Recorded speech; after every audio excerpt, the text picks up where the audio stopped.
परिस्थिति तो पूर्व कर्म के अनुसार आती है। जैसे मान लो हमारे अच्छे कर्म रहे तो सुखद परिस्थिति आ जाएगी, बुरे कर्म रहे तो दुखद परिस्थिति आ जाएगी। अब हमारा विवेक उस समय कि हम उस दुखद सुखद परिस्थिति का सदुपयोग कर पाए, उसमें डूब ना जाए। जैसे सुखद परिस्थिति आ गई तो अभिमान में फूल कर हमारे द्वारा गलतियां हो सकती हैं। दुखद परिस्थिति आ गई, हम इतने निराश, हताश, उदास, टूट सकते हैं।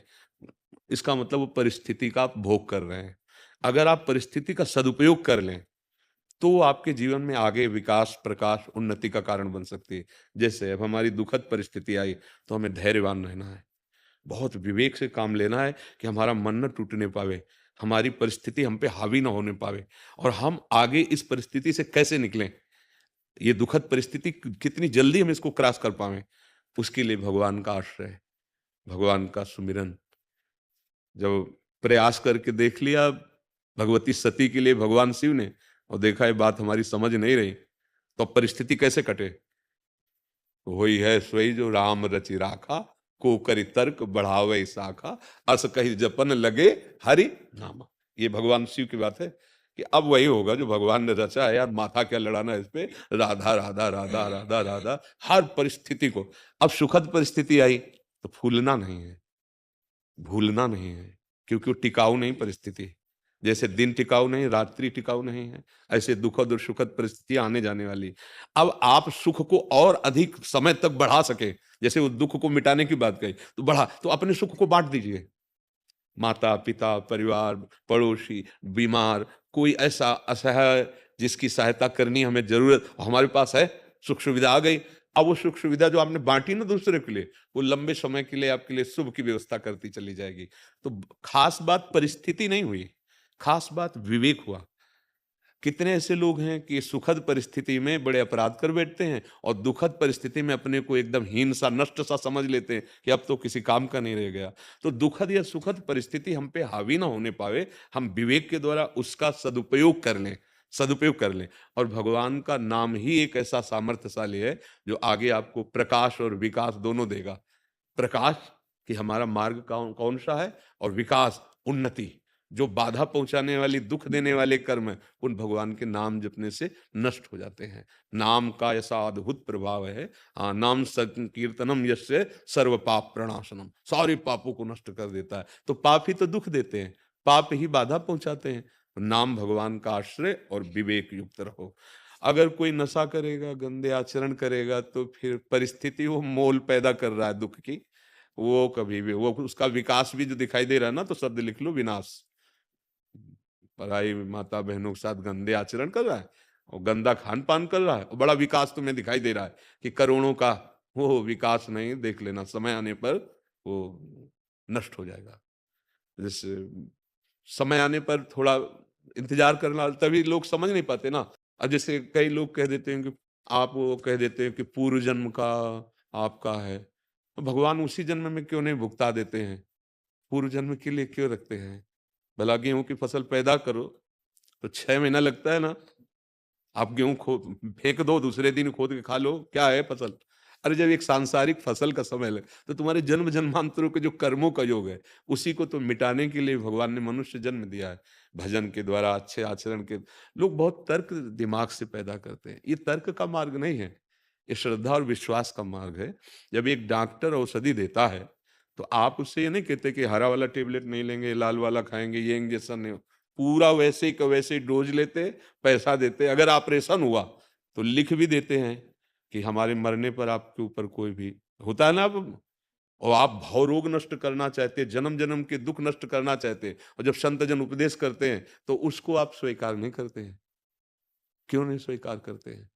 क्योंकि माया के द्वारा बुद्धि का अपहरण हो गया है। अगर बात समझ लो, एक छोटा बच्चा आता है और उसके मुख में दुग्ध लगाया जाए, वो पान करने लगता है ना। किसने ट्रेनिंग दी है? अगर ये पूर्वाभ्यासी नहीं है, पूर्व का अभ्यास उसको नहीं है, तो ये कैसे जानता है? छोटा बच्चा, अभी बिल्कुल ज्ञान नहीं है, और ऐसे करो, रोने लगेगा ना। ये पूर्वाभ्यास है ना उसका।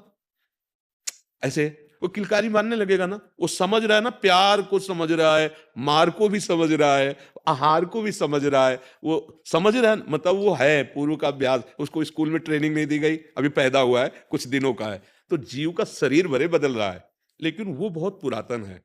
तो उसी के अनुसार कर्मों का भोग भोगना पड़ता है।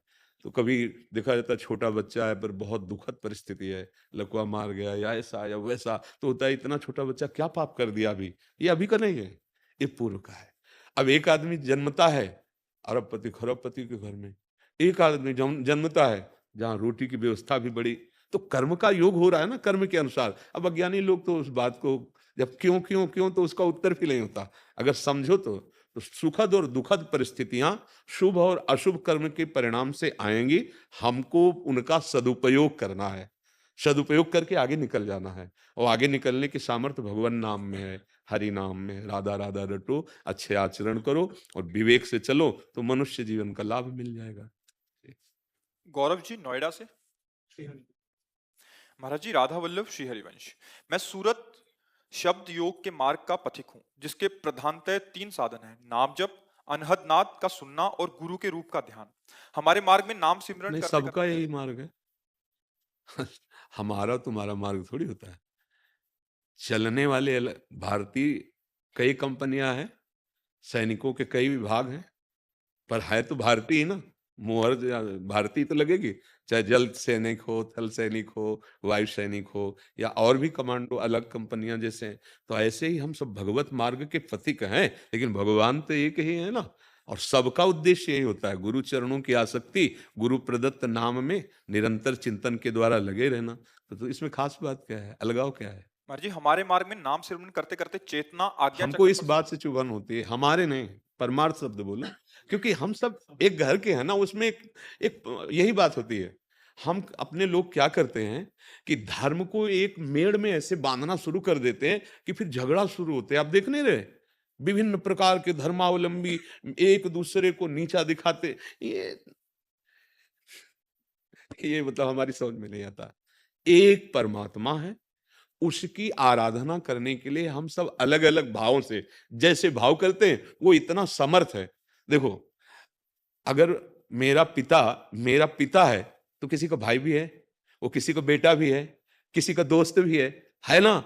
अब उसको हम तो पिता कहते हैं, लेकिन वो आके दोस्त कह के हाथ मिला रहा है, तो बुरा थोड़ी कर रहा है, वो उसका पर्सनल दोस्त है, वो उसका भी। ऐसे ही हमारे भगवान की आराधना के विविध रूप हैं। तो हमें जब जैसे हम सभा में प्रश्न कर रहे हैं, तो हमको मेड़ रख के बात नहीं करनी। हम ऐसी-ऐसी आराधना करते हैं। जब हम मेड़ रख के तो हमारे और तुम्हारे, फिर वो यहाँ नहीं चल पाएगा। यहाँ एक ही परमात्मा है और हम सब उसके बच्चे हैं, सब उसके अंश हैं। अगर ज्ञान में आओ तो एक ही आत्म तत्व है। ये सौ सैकड़ों घड़े केवल दिखाई दे रहे हैं। तो फिर आनंद तब आता है जब सिद्धांत, हमें छोटी-छोटी मेड़ें बांध के और ये सब हमें अच्छा नहीं लगता। क्योंकि वो मेड़ माला है नहीं ना।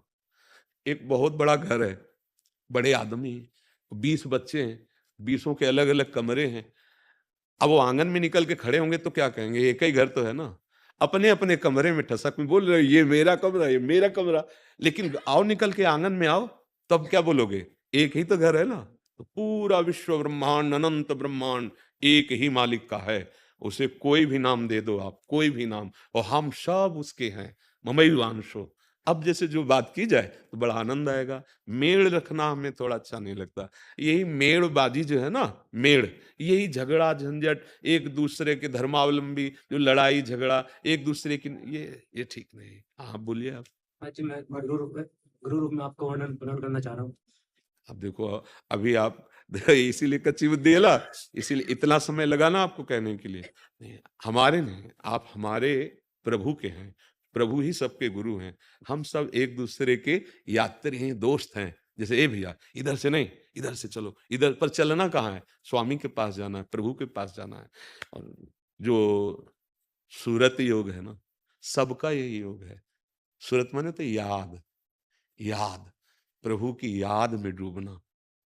सुरति माने होता है याद, स्मृति, भगवत स्मृति, भगवान की याद। चाहे वो किसी भी मार्ग का पथिक हो, वो भगवान की जब तक याद में नहीं डूबता तब तक। और गुरु चरण भगवान ही है, भगवान के सिवा कोई गुरु नहीं है। पक्का समझो बच्चा, ये शरीर कभी गुरु नहीं हो सकते। पर ये होता है, जिस मंदिर में भगवान होते हैं तुम उसकी प्रथम सीढ़ी को ही प्रणाम शुरू कर देते हैं। तो हमें भगवान, गुरु भगवान का परिचय यहाँ से मिल रहा है, इसलिए हम इसे, लेकिन ये नहीं है गुरु भगवान, ये नहीं है। अगर इसे मानोगे तो फिर 4 दिन बाद कहोगे गुरु भगवान मर गए, नहीं होगे? नहीं होगा? तो गुरु कैसे मर गए? गुरु तो अविनाशी तत्व ब्रह्मानंदम परम सुखदम है, ज्ञान मूर्ति है।